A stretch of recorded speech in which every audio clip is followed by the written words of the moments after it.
وده زيت على سمنة، هنقلي فيه البفتيك عشان يبقى طري كده وياخد لون حلو، ومش هنقلبه كتير يعني، على نار عالية اهوت.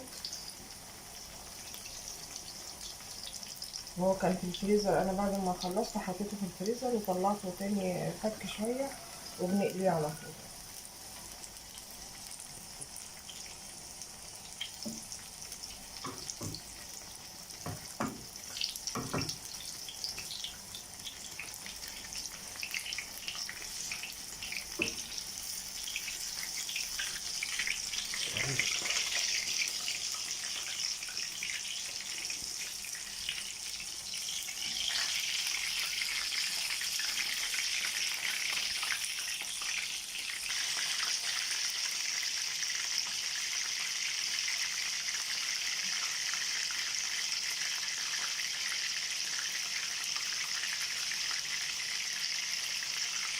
وانا وطيت النار عليها شوية عشان تستوي كويس.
انا هطلع دي واحط قطعتين تاني وهوريها لكم بقى. كده اول بصوا ايه،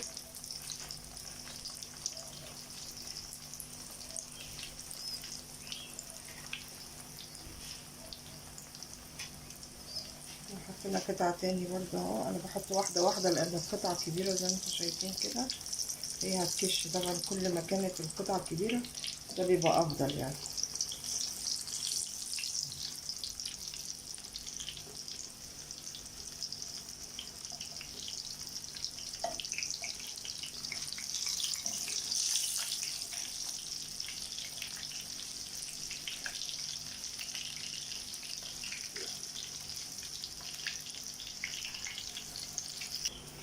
وده اللون البفتيك اللي انا عايزاه اهو، لونه ذهبي ازاي.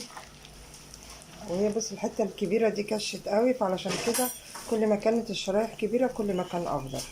هنطلعها على ورق زبده بقى كده عشان الدهون الزياده دي، وتبرد شويه ونقدمها ورق. ودول الاخر فاضل قطعه واحده يعني، اوله زي اخره اهو، كله لون ذهبي، والزيت والسمنه ولا اسود ولا حاجه. افضلين اول قطعه زي اخر قطعه بالظبط، واخد الكرمشه الحلوه والطبقه مش فاصله عنه خالص. هطلعه نقدمه بقى واوريهولكم.